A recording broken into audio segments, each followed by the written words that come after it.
Seltzer Kings. Podcasts. I found a kid who swings a golf club like a dream. I'd like to try to qualify him for the U.S. Amateurs. Coming to Apple TV Plus. What's your name? I'm not into older guys, but I'm flattered. A new comedy series, Stick. I don't want to go on this trip. Your mouth's saying one thing, but those eyes are saying something else. From the home of Ted Lasso. This is your shot at redemption? This is your mulligan? Owen Wilson. This game takes and it takes. The game's finally giving me something back. Stick. You know Arnold Palmer? Iced tea, lemonade, mix it. I'm missing a nap for this. Streaming June 4th on Apple TV Plus. Whatever the occasion, effortless elegance is right this way. Because Hilton brings you new ways to stay courtesy of the Nomad London. And it doesn't stop at award-winning dining in a space draped in velvet and illuminated by vintage chandeliers. No, this day goes beyond with unparalleled personalized service and attentive hospitality. Oh, and did we mention the Nomad London can be booked using your Hilton Honors points at Hilton.com? Hilton, for this day. Laugh it up, Gavin. I've just got 3 words for you. The South Sea Bubble. Yes. The following podcast contains... But swearing and using dirty words is not one of my vices. I don't use foul language, and I don't like to hear anyone else use it either. Explicit language.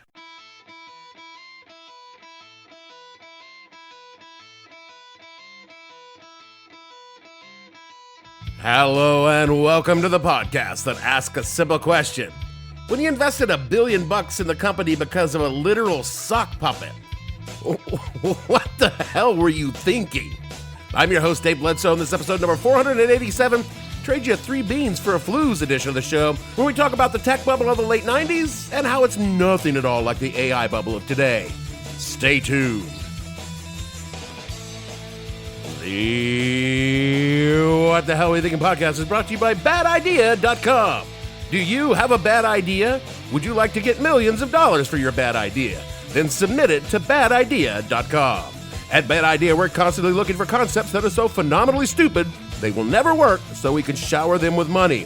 Why? Because we're tech billionaires and it's cheaper to spend $1 million on some dipshit crazy plan than it is to pay what we owe in taxes. At Bad Idea, no scheme is so moronic that we won't toss some cash at it. Remember Google Glasses? That was us. How about Theranos? Us again. The Metaverse? Badidea.com. So if you have a just plain stupid thing and like some money for it, submit it to badidea.com. Just a couple of years ago, Americans sat mesmerized as the investment bank's stock analysts went on television and touted stock after stock after stock. AOL, Yahoo, Amazon. Choice has really created a very strong brand awareness with the consumer. It was Wall Street's version of a telethon. .com shot up today. We're on track, it looks like, to hit 1 billion shares today. Internet stocks drove a powerful surge on Wall Street today. At the heart of it was the mad scramble by bankers and venture capitalists to take hundreds of unprofitable young internet companies public. But I think the long-term opportunity really is to be the customer interface to your doorstep. Some say the internet is so revolutionary that the usual rules for valuing a stock, such as revenues and earnings, no longer apply. This might come as a surprise to some of you, but I'm not what one would call a financial genius. It wouldn't surprise me in the least.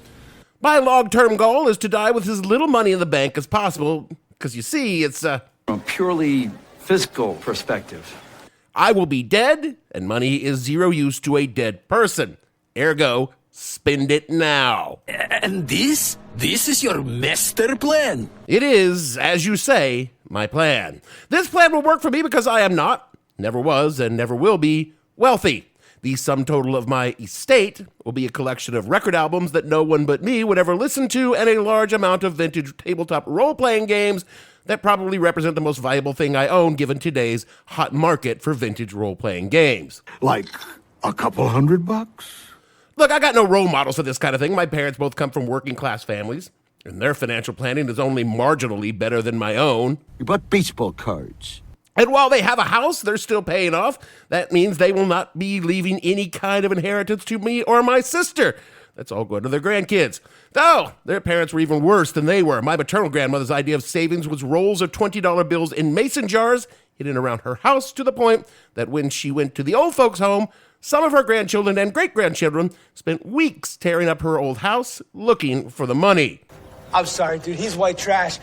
So nothing in my life experience gave me any kind of guideline for how to manage money, build a nest egg, or prepare for retirement. My retirement will be tending bar in some shithole backwater where I will live off bar snacks and well whiskey. Well, at least you've got a plan. Yes. I mean, technically I do have a 401k, but given all that's going on in the world right now, I should probably cash that out and put the money in mason jars around my apartment.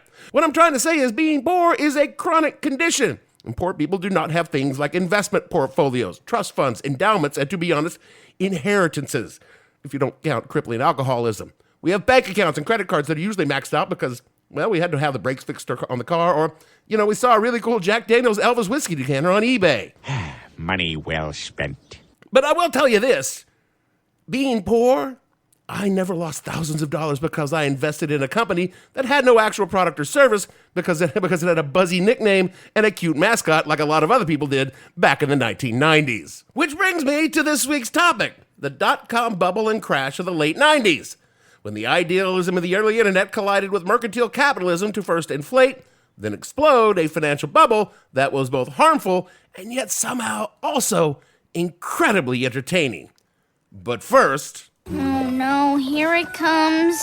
We should talk about how a government-funded academic exercise largely designed to survive a nuclear war became a commercial free-fire zone in the first place. Without diving too deep into the early history of the internet, let's just say that a series of memos written in 1962 found their way to the Defense Advanced Research Project Agency. It's an agency charged with taking technology, primarily repurposed alien technology, and finding a way to make it work. I mean, probably. Anyway, DARPA built the first network computer system. Then, later on, they added some universities, and long story short, we had an internet. But once you have something like that, someone's going to come along and ask the question. Is there money in it? There was a massive roadblock in turning this government-funded nerd net into a full-blown instrument of capitalism. It was very, very hard to use. Not just the hardware side, which required users to understand computer architecture and install switches and modems and routers and all that shit, but the software side required the user to understand the language of computers used to get to the places where the information was kept. This was long before you could look at your phone and just shout, "Hey, Gorgle." So, very smart people came up with a way to access information through an easy-to-use piece of software they called a browser. It was a browser called Mosaic that truly unlocked the commercial potential of this nascent information sleeper highway, and Mosaic became Netscape, and Netscape became available to the public to buy, and boom, some dickhead dude in his dorm room who couldn't find his way out of a paper sack with code could access porn from the privacy of his own dorm. You mean you? I do indeed mean me. Pre-Netscape, the way to make money from the internet was charging people to get on the internet. CompuServe, Prodigy, and America Online all charged you to dial up for the service. Did you get a computer recently? Well, congratulations. You can now join hundreds of thousands who've discovered Prodigy, a service that has hundreds of practical uses, hundreds of things to enjoy. Connect Prodigy to your computer and get stock quotes almost as fast as a broker. Play educational games, get sports scores faster than on TV. Shop at home. Discover all you can do for just $9.95 a month on Prodigy. Finally, what the PC was invented for. See it at a dealer near you. That commercial kind of skips over the part that everybody was using Prodigy for, which was primarily to find people who are willing to have cyber sex with you in instant messages. I'm just saying. In those early days, it was just a flat fee per month for so many hours of access to the service. My first Prodigy account offered 5 hours of access and then charged something like $1.95 an hour after that. In 1995, 5 hours a month on this online internet thing seemed like more than enough time. What could you possibly do for more than 5 hours a month? However, by 1996, I was shelling out hundreds of dollars a month, and so was everybody else, because again, we were all having cyber sex on it. I'm just saying. Which kind of made the fucking online companies really, really happy. And there was much rejoicing. For more information on that sort of thing, see episode number 395. That's a plug. But when Netscape and then Internet Explorer came along, you no longer needed the walled garden of the online services like AOL. You could sign on and go wherever the hyperlink led you. Even porn. Wow, porn! Around the country, small market internet service providers bloomed, offering unlimited dial-up access to their users for a monthly fee around what AOL and the others were charging for metered access. And for a brief moment in the mid-1990s, the internet was what the early creators dreamed it could be, a vast, open public space where ideas and information were exchanged freely. For a small amount of money and for some very elementary coding knowledge, anyone could create a website and post anything they wished to it. Now that's a bit of a problem. It was clear to the capitalist in the room that a major rethinking was needed if they were going to latch onto this new technology and drain money off it like a tick on a dog from millions of new users that were signing on every day. The best brains in Silicon Valley, by which I mean the guys with all the money, began to brainstorm and came up with a simple solution, an elegant solution, an American solution. Maybe we could sell something. No. Better yet, maybe, just maybe, we could sell everything. To be clear, people had been buying and selling stuff online long before there was an internet. Smithsonian Magazine says, quote, "For starters, a video made by Shopify, an e-commerce software company, tells the story of a deal struck between students at Stanford University and MIT sometime between 1971 and 72 to buy some weed via ARPANET. However, this exchange doesn't check all the boxes for e-commerce. It was illegal and money wasn't transferred online. Instead, the event probably represented the first deal facilitated by the internet," unquote. The online service providers had all had shopping sections where you could ostensibly buy things, but unless you were buying intangible items, like plane tickets, these places were more like catalogs than stores. How you paid varied from emailing your credit card number and hoping no one stole it to calling a phone number provided. What the big brains in Santa Clara Valley envisioned were dedicated websites where you could buy whatever the website was dedicated to selling. With advances in hardware and software by the mid-1990s, the internet was, as they say, open for business. But these hardware, software, and security advances were not what the dot-com bubble was all about. Because the dot-com bubble was all about So much money. Everyone who was anyone in the business world needed a website. While existing businesses were kind of slow to grasp the sea change happening, the entrepreneurs of the world jumped in with both feet, and the venture capitalists of Silicon Valley were there with swimming pools full of cash to catch them. All you needed was a product or a service, mostly a service, and a team of whiz-kid coders and a backer, and by fucking God, you were an online startup. It began with one man and a vision. It was always a man. No girls allowed. Let's say his vision was to create a company that reimagined the rectal turbine industry for the 21st century. Are we really going to do this again? You goddamn right we are. His vision was to disrupt the rectal turbine market by offering anal breeze Model 7s direct to the consumer with no retail markup and 24/7 service support through the website divinewind.com. This will change everything. So he created a pitch deck highlighting how ripe the rectal turbine market was for disruption, how the market is underserved by farm woofer, and how its antiquated business models and how Divine Wind will expand the market for flatulence-based power generation. All he needed was $5 million to get his idea off the ground to cover hardware, software, office space, and promotions.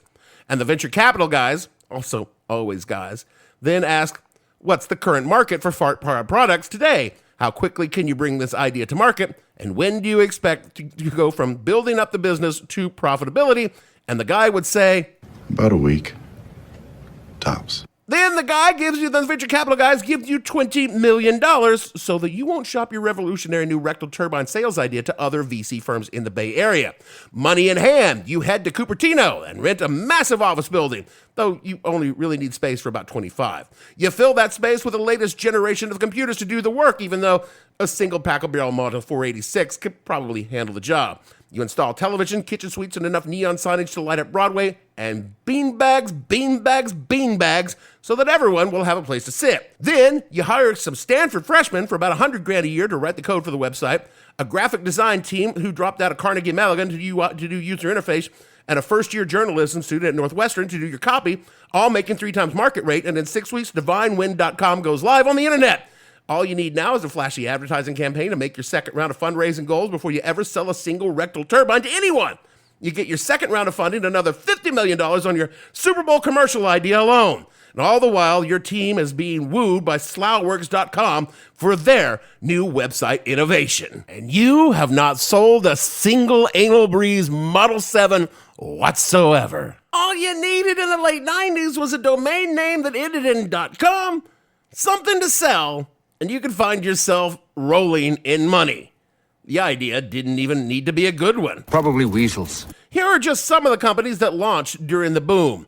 There was Beenz.com, which offered an online currency, a proto-cryptocurrency that could only be spent at participating merchants that was funded for over $30 million.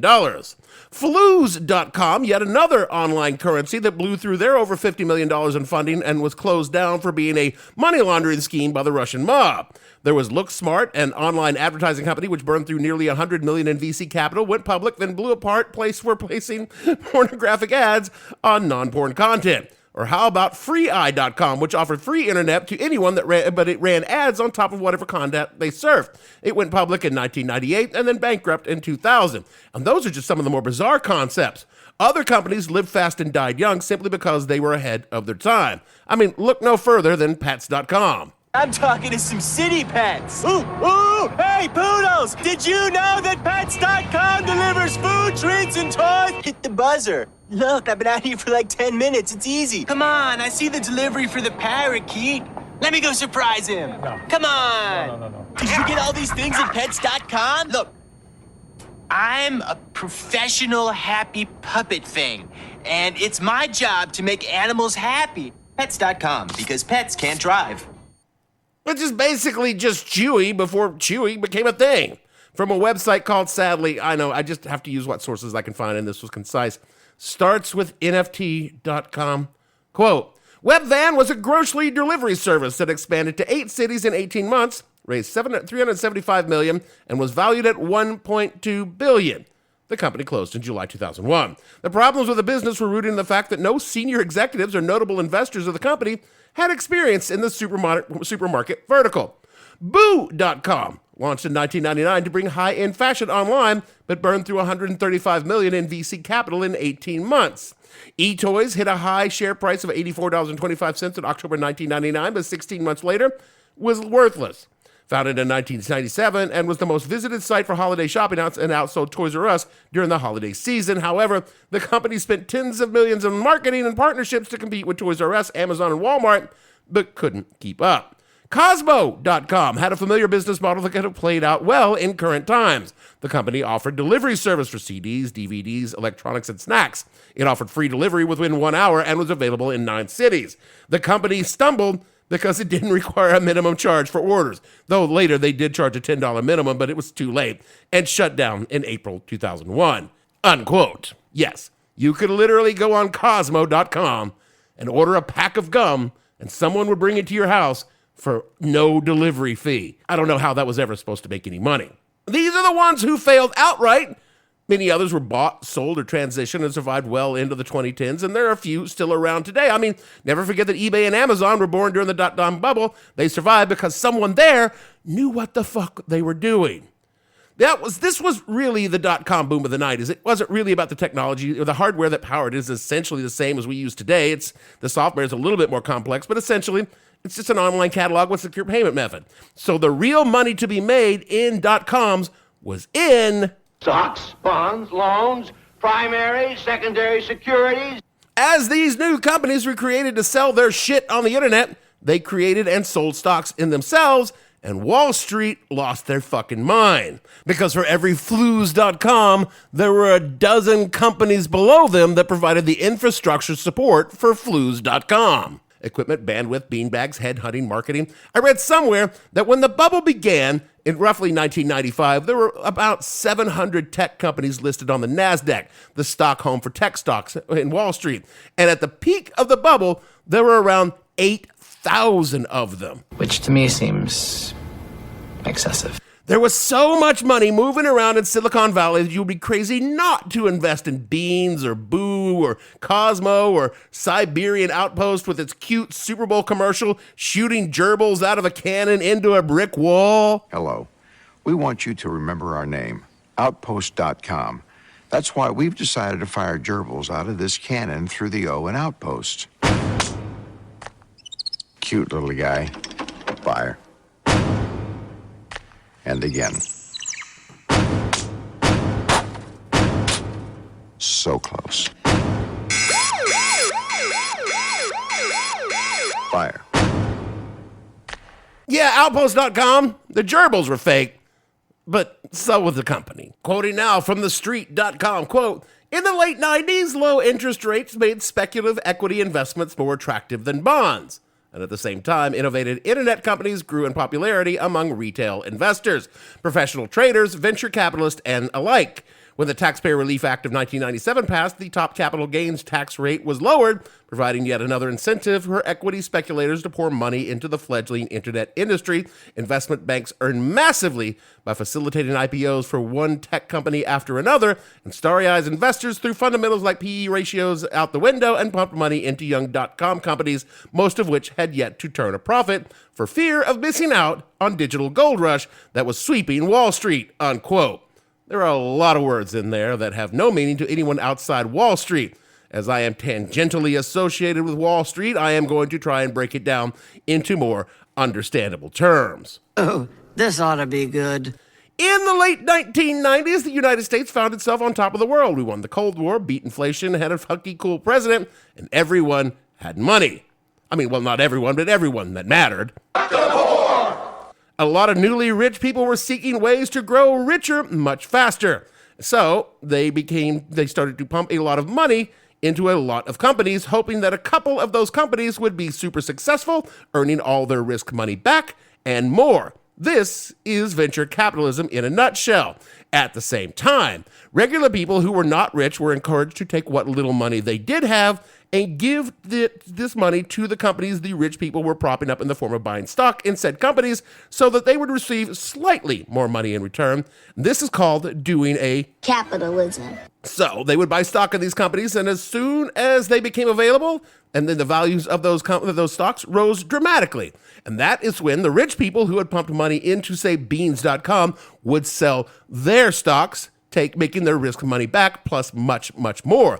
But because Beenz.com never had any real product or idea to sell, the stock price would eventually collapse, taking all the money regular people had put into it and flushing it down the shitter. Is that even legal? Legal? It's the foundation of the entire American financial system. Rich people fucking poor people. Where exactly have you lived all these years?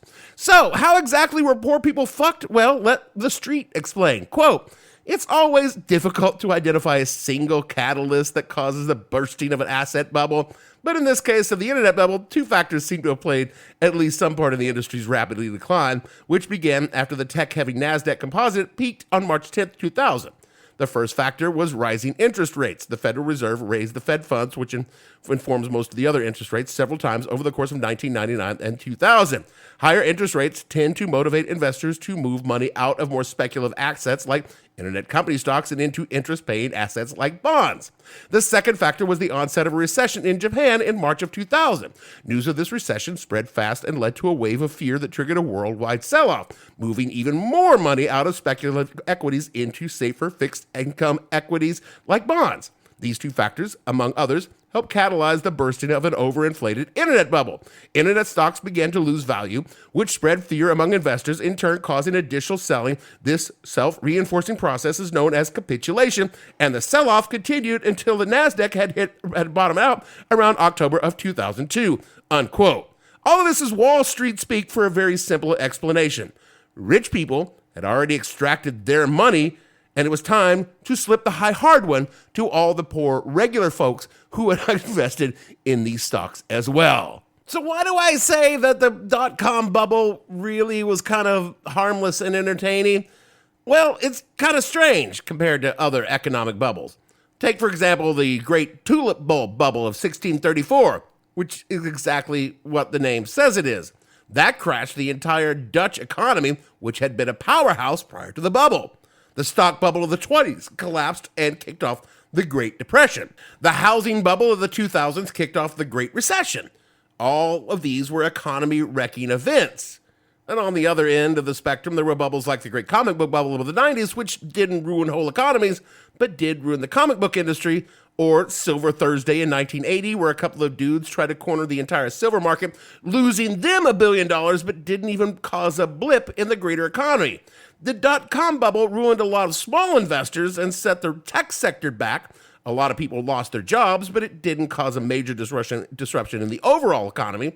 The tech sector recovered, and by the mid-aughts, Silicon Valley was bigger than it was before, and all the promise of the dot-com bubble had pretty much become a reality. Everybody wins. I mean, sure, everyone who matters anyway, just not you in particular. In many ways, the dot-com bubble was symbolic for the entire 90s decade. Everything was new, exciting, and there was so much fucking potential. America was swinging our big brass ball sacks fresh off winning the Cold War and whipping Saddam's ass. Our economy was booming, not just in Silicon Valley, but all across the country. Inflation and unemployment were down. The wages and the stock market were up. Technology was going to give us all the things we've been promised for decades. That mean these are the best years of our lives? Yeah, it turns out they actually were. Because soon all the problems we were studiously ignoring during those fucking heady days of the 90s were about to come around and It'll come back to bite us in the ass. Because when the bubble was rising and falling, the structures that were the 2008 collapse were being built, and everything that has come after that. Not to mention, of course, climate change, political polarization, and the downsides of globalization, and also social fucking media.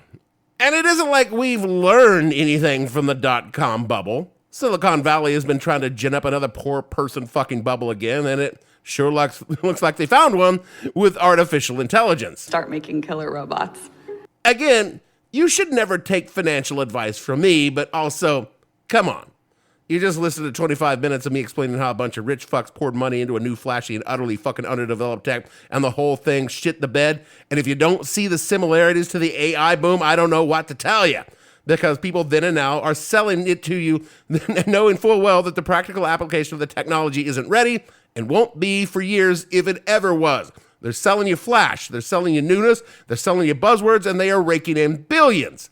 And people buy it because people love new shit and they love a get-rich-quick scheme. But in the end, the only people who are going to get rich are the people who are already rich in the first place. All the regular people like you and me, all you're going to get is a pets.com sock that some tech douchebro has used as a cum rag. The big difference between the 90s and now is, at least back in the 90s, people wanted the shit that the tech bros were selling, unlike the AI things, because what does AI do? What is it giving us? No one can explain that to me, unless, of course, you know, they are robotic sex dolls. In which case, okay, maybe I'll hear you out. Is anyone out there? Another salesperson enduring the endless search. Exhausting. If you want to get right to the right conversations, you need LinkedIn Sales Navigator. Whether you're looking for new leads or strengthening existing relationships at your top accounts, get right to the right conversations with LinkedIn Sales Navigator. Try LinkedIn Sales Navigator now with a free 60-day trial at linkedin.com/trial. That's linkedin.com/trial. Terms and conditions apply! Ryan Reynolds here from Mint Mobile. I don't know if you knew this, but anyone can get the same premium wireless for $15 a month plan that I've been enjoying. It's not just for celebrities, so do like I did and have one of your assistants switch you to Mint Mobile today. I'm told it's super easy to do at mintmobile.com/switch. Upfront payment of $45 for 3-month plan, equivalent to $15 per month required. Intro rate first 3 months only, then full price plan options available. Taxes and fees extra. See full terms at mintmobile.com. That is it for the show this week. I want you all to know this show is written entirely by human beings. There's no AI in it. I mean, we do use it for the episode art, but that's just because Jeremy refused my budget request to hire Keith Haring for the job. But other than that, everything you hear is generated not by artificial intelligence, it's generated by Irish whiskey. And that Irish whiskey costs money. So kick us a buck at patreon.com/whatthehellpodcast. If you don't do that, at least rate and review us so others can check out our whiskey fuel nostalgia. Do all the things Jeremy tells you to do, otherwise he will have no choice but to fire Gavin and replace him with a generative AI chatbot. And so for me, Dave, a big stack of bills that get bigger each day. The county's gonna haul my belongings away. I'm busted, Bledsoe. Producer. I hate to beg like a dog without his bone, but I'm busted. Gavin, and all the fictional tech bros on the show, we want to say, don't invest in useless tech shit, because if you do, you will be, well, just listen to the song. And we'll see you all next week.